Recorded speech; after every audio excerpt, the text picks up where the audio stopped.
Welcome to On Texas Football. Time for the State of the Program, brought to you by Adam Lowy and the Lowy Law Firm. I'm Bobby Burton, joined by Gerry Hamilton and CJ Vogel.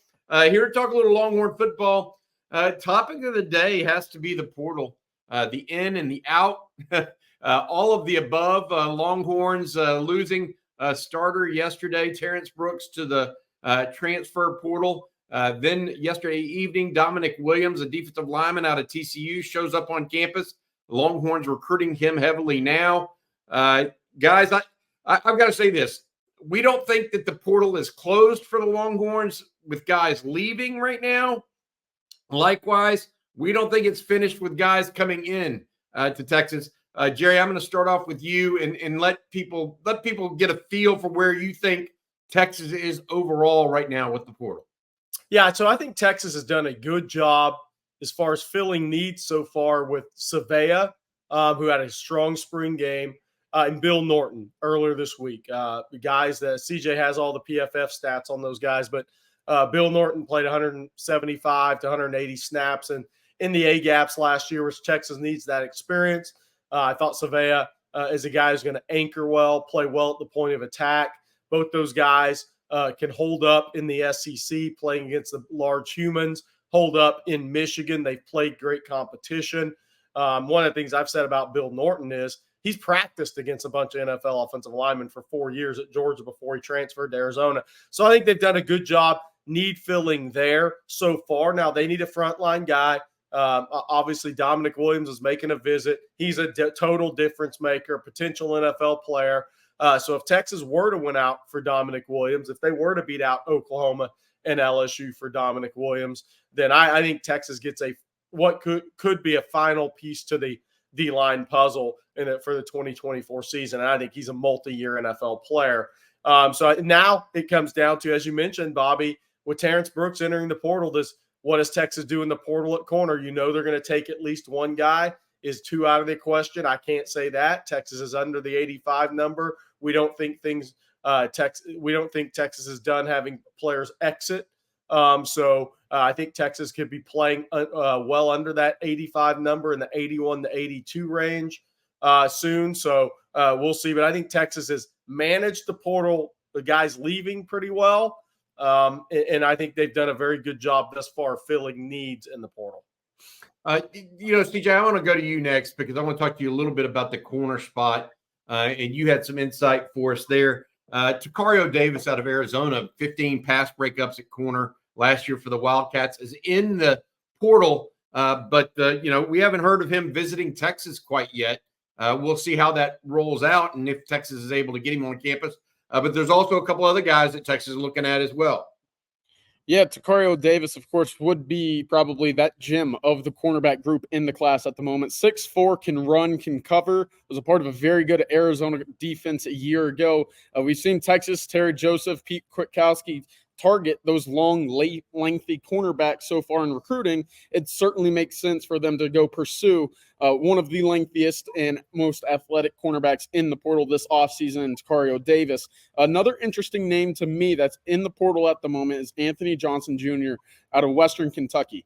Really talented athlete, not the longest, not the biggest guy, but a guy that has a pretty good 2023 film of tape at the moment. Was the MVP of the bowl game for the Hilltoppers a year ago. A lot of ability to track the football. 4 interceptions in 2023.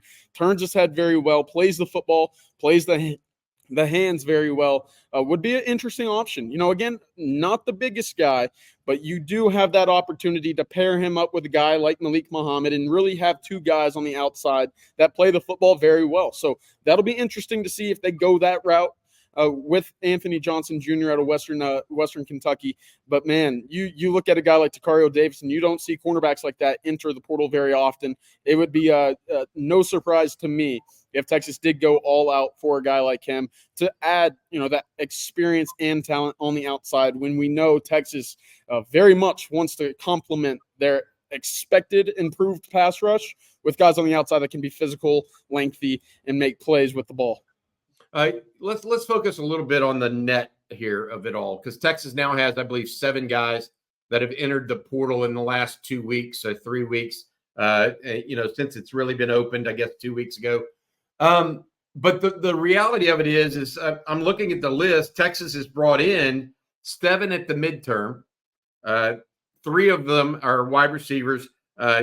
Isaiah Bond, Matthew Golden, obviously Silas Bolden signed and committed, but doesn't show up until June. Then you have tight end Amari Nyblack, linebacker Kendrick Blackshire, defensive end Trey Moore, and obviously Tia Savea. Now you add Bill Norton to that. That makes 8. You think you might take a corner. That's 9. Another defensive lineman would be 10. Possibly a punter would be 11. And Silas Bolden. Yeah, I added Silas already. Okay, yeah. My point, though, to you guys is that's a healthy 10, 11-person portal class. Steve Sarkisian, again, it's showing that he's willing to construct the roster in whichever way possible. Gerry, your thoughts on that? Well, that's not anything you'll ever hear Clemson fans talk about with Dabo. I'll tell you that. That was my first reaction to that. But yeah, I think they've added more to the portal than we thought they would headed into December and January. I think that's the reality of it. Is Texas has gone heavier portal. And look, we saw Ole Miss do this as well.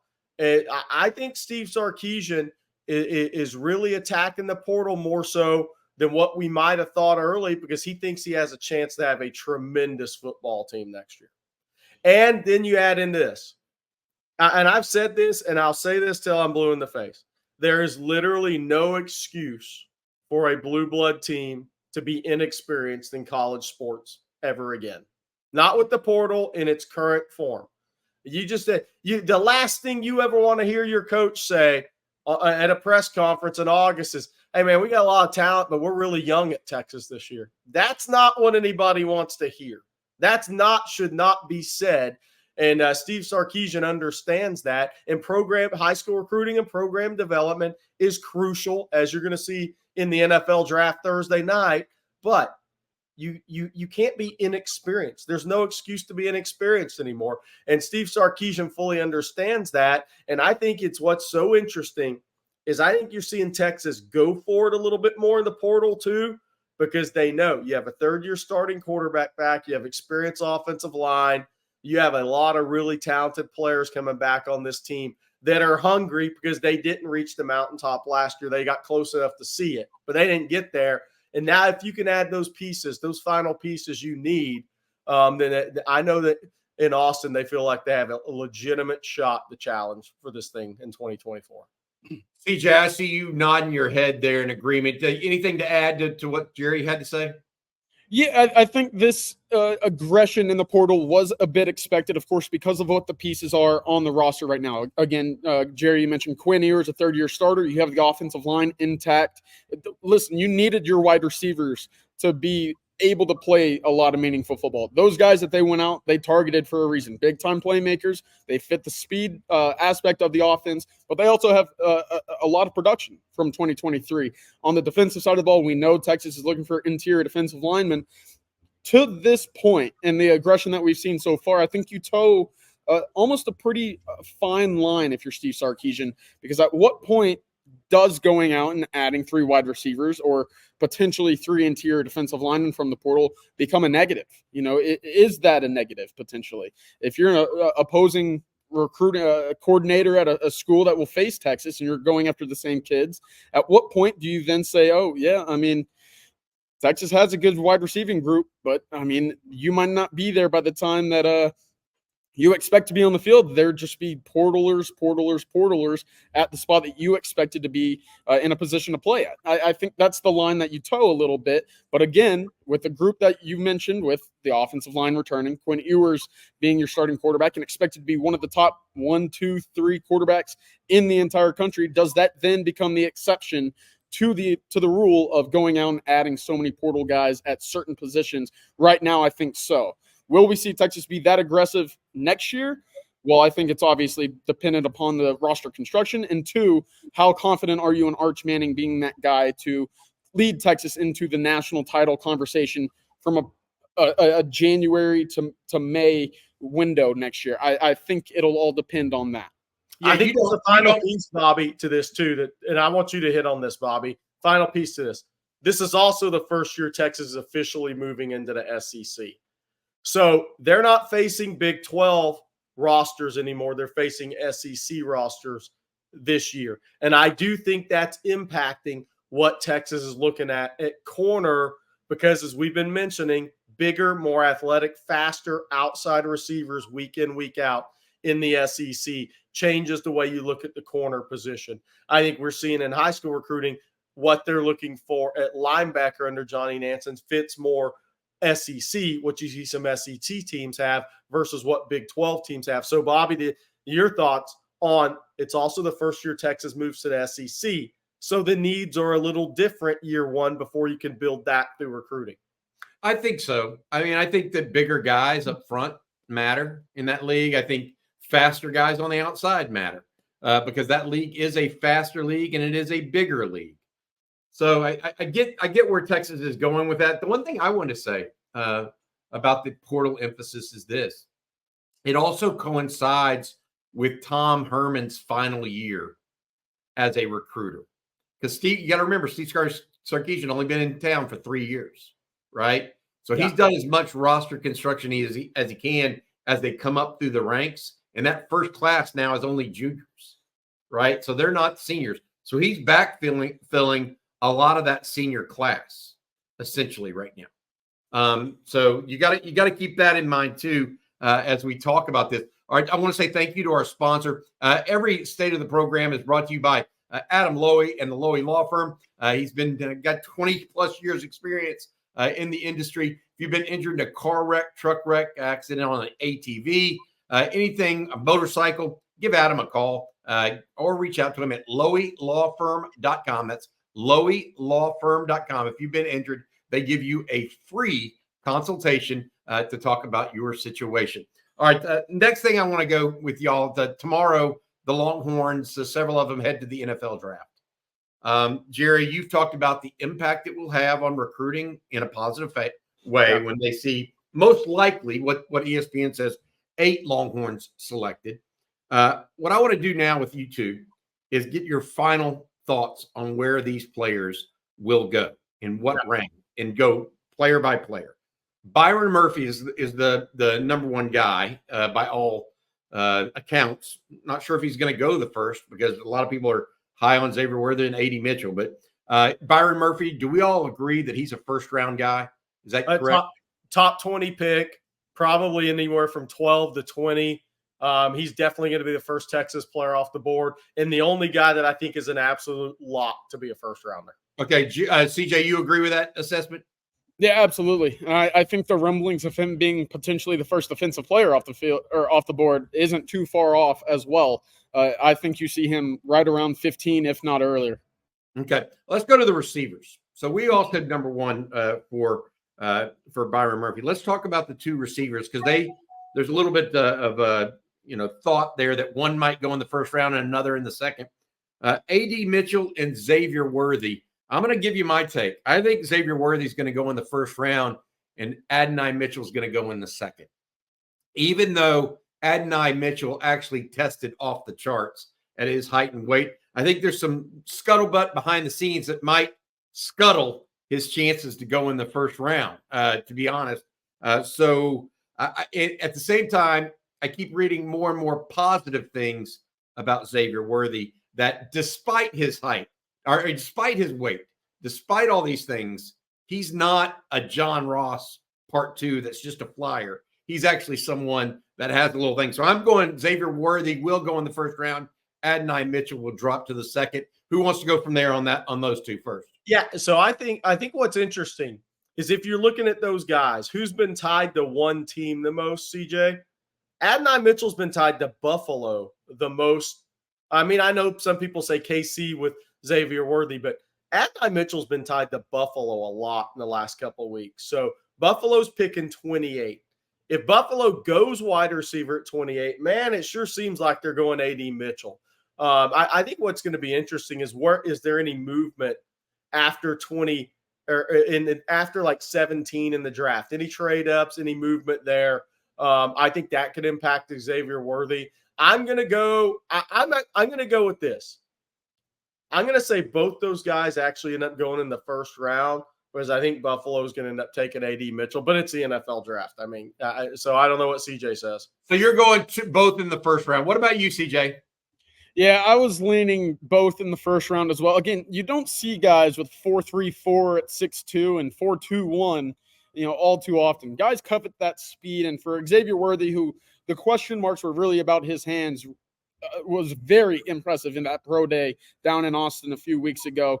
The routes were crisp. The hands were right on. He looked like the complete wide receiver. That was more so than a guy that could run very fast, and we knew all about over the last 3 years. A.D. Mitchell, again, the hands don't lie on the tape this year. I think because of that and the size that he brings, that's more of a complete wide receiver. I think, again, there's going to be 3 spots. Of course, Buffalo, the Buccaneers, an interesting one for me, and of course the Ravens and the Chiefs at the back end. So I guess 4 right there. All of them could use a top end, high caliber wide receiver. Those are the 4 spots I'm looking at those 2 wide receivers to fall to. Kansas City, again, to me, makes so much sense for Xavier Worthy. They need that speed. Kansas City had a ton of drops a year ago.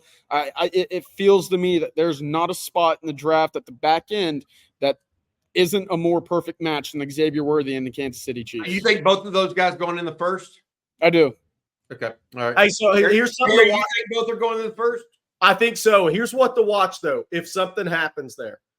Either later half of the first round, there's either going to be a run at D-line or wide receiver.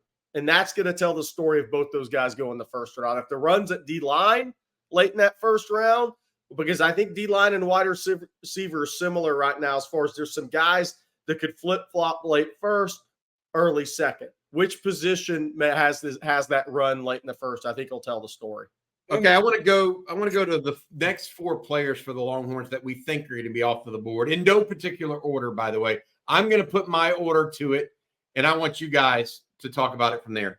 Jonathan Brooks, the running back, Tavondre Sweat, defensive tackle, JT Sanders, tight end, Christian Jones, offensive tackle. Here's what I'm doing. I'm going with Jonathan Brooks in the second round, Tavondre Sweat in the third round, JT Sanders and Christian Jones in the fourth round.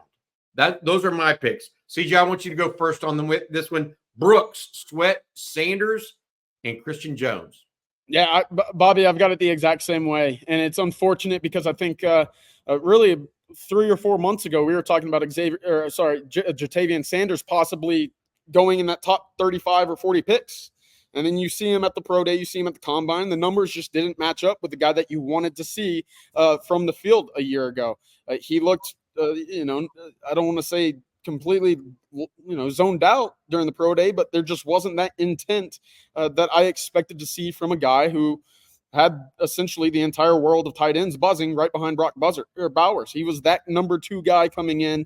And I think as a result, the more that you watched him in the pro day and you watch him in the combine and you go back and you look at some of the film in the trenches, you see a guy that has a long way to go when it comes to being that physical inline blocking tight end. And he doesn't have the elite speed. He doesn't have that incredible strength. In fact, he didn't really impress anybody at all with the strength. Those numbers, the explosiveness weren't there.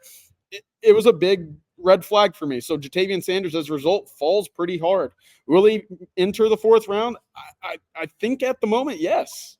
And that's very unfortunate, again, because that was a big recruiting piece for the Longhorns. Jordan Washington's not a Texas Longhorn if it's not for Jatavian Sanders and the efforts that he put on the field the last 2 seasons. So unfortunate there, but I do have Jonathan Brooks going that back end of the second round. I look at the Packers, the Cowboys in 55, 56. Tavondre Sweat, a little incident earlier this offseason. He looks like a guy that someone's going to take a run on, and Rod Babers has mentioned this a number of times. There are probably a couple teams that are very happy that happened because, again, that draft stock will fall to a spot where he likely would not have been a few weeks ago. So that's to me. And of course, Christian Jones, one of the biggest risers this offseason for the Longhorns. That back into the fourth round to me looks tremendous. Versatility to play the guard spot.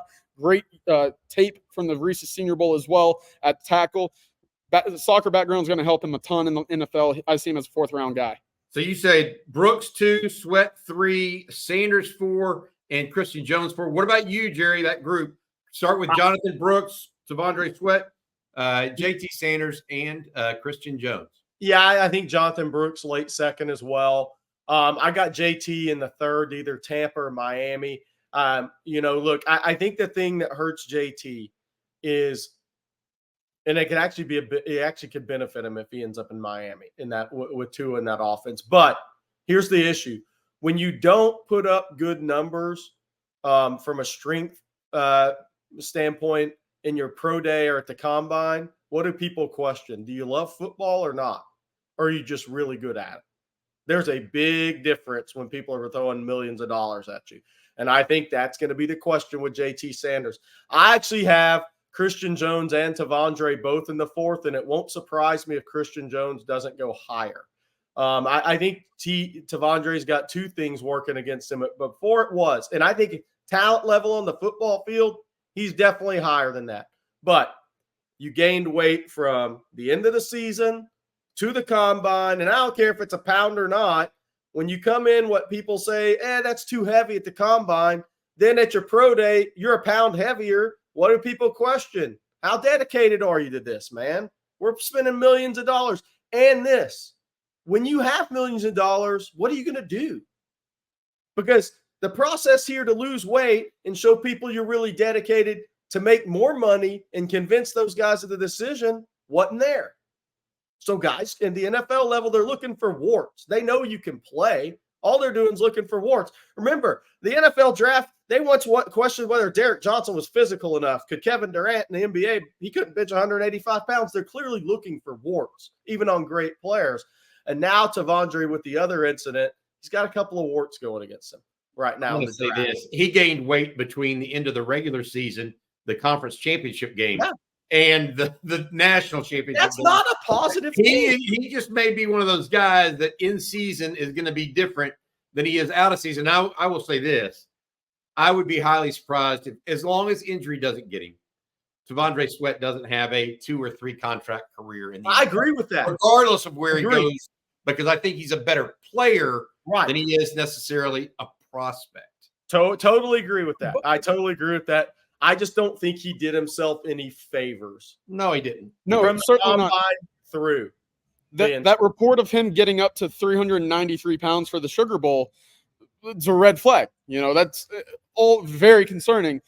On the bright side, though, if he was able to play and be that effective at that weight, then you're looking at it as an NFL, scout or general manager thinking, okay, what if we get him right? What's the ceiling there? But at that same point, when you're picking in the day 2 slot, you kind of don't have that long leash to go out and get long-term potential when you need instant impact guys, especially along the defensive line.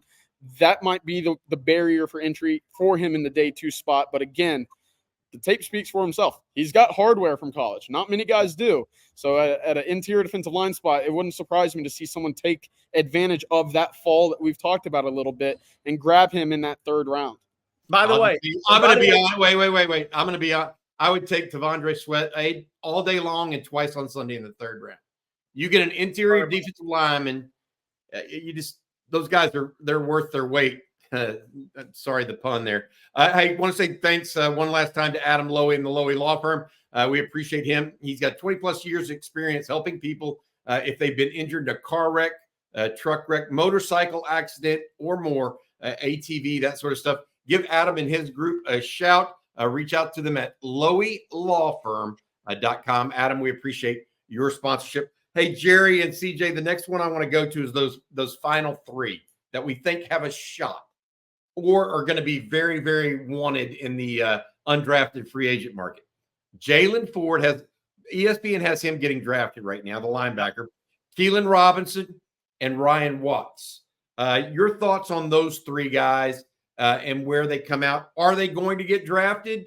Will Ford definitely get drafted, or is he going to be an undrafted free agent, et cetera? What are y'all's thoughts on that one? I think Ford will get drafted. I think the last 2 rounds of this draft, because of NIL and guys returning to college, are weaker than ever. And that helps the guys who stick around. Obviously, the guys who are on the fence in the draft, Ryan Watts, Keelan Robinson. I think one of those 2 guys for sure gets drafted. It wouldn't shock me if both didn't get drafted. It wouldn't shock me if Texas didn't have 10 guys drafted, because I think those last 2 rounds the Keelan is really set up for Ryan Watson and Keelan Robinson to get drafted, whether that's 6th or 7th round. What do you think, CJ, on that? Yeah, Jalen Ford gets drafted, I think, probably in the 5th. He didn't test well, but again, you can't knock the numbers and the experience, the production that he put on the field. It's not a good off-ball linebacking class as well, which plays into the favor of Jalen Ford for this draft. What's interesting to me is I don't think ESPN had Ryan Watts getting drafted. There are mock drafts with Ryan Watts not getting drafted, which is very interesting. He was a 2-year starter at Texas. He measured in at 6'3", ran a 4.52, broad jumped 11.1, and had a vertical jump of 44 inches. You don't see that too often at defensive backs. Will his future be at safety? Will it be at cornerback? I don't think it matters. He will get drafted to me because of those measurables, because of the tape. And again, I think he answered a lot of questions with that 10-yard split, knowing that his, that initial quickness was kind of the big question mark for him coming out of the season, especially after that Washington game where it was a pretty long night for him. So those measurables, those details to me are going to catapult him into the draft this year, especially at cornerback, where this draft specifically towards that back end as a result of NIL, very thin, and those guys can certainly become, a gem in the rough right there. Hey, CJ, let me ask you this then. Your thoughts, who's more likely to get drafted, Jalen Ford or Ryan Watts? It's a good question. I think you still have to go Jalen Ford because of how impactful he was during his Texas career. Of course, this was a guy who had a very good argument to be the defensive player of the year in the Big 12 in 2022 with the way that he was able to force so many impactful turnovers, was always there to, make the game-saving play, if you will, for the Longhorns in that 8-5 season. I think he's a no-brainer right now to be taken ahead of Ryan Watts. Okay. All right. Look, good luck to all the Longhorns tomorrow, beginning tomorrow. We'll have we're going to do a watch with us for the draft. Y'all can come along. Hang out. We can talk a little surprises in the draft, that sort of stuff. Talk a little NFL football as well if you want to on Texas football. But that'll do it for today. We're going to be monitoring the portal each and every moment of the day, today, tomorrow, and through the rest of the month. Really, April 30th is when it closes. We've got news and notes around that each and every, basically on the hour right now at On Texas Football. You can be a member, become an OTF OG for just $39.95 at ontexasfootball.com. That's ontexasfootball.com. If you use the promo code OTFOG, you get $20 off your subscription for just $39.95 a year. Gerry, CJ, any final thoughts before we let people go on this state of the program? I'd say this after the spring game, watched it back a couple of times. I'm staying on my soapbox. I think Texas is going to be a better football team next year than they were this year, and that's saying something because they were a college football playoff team. I can't guarantee 11-1. It's a tougher schedule, but I maintain the work that's being done in the portal and what I saw from the spring game with the overall speed of the team. I think Texas is going to be a better team next year. Good stuff. All right. For Gerry Hamilton and CJ Vogel, I'm Bobby Burton. That's been State of the Program. Hook 'em.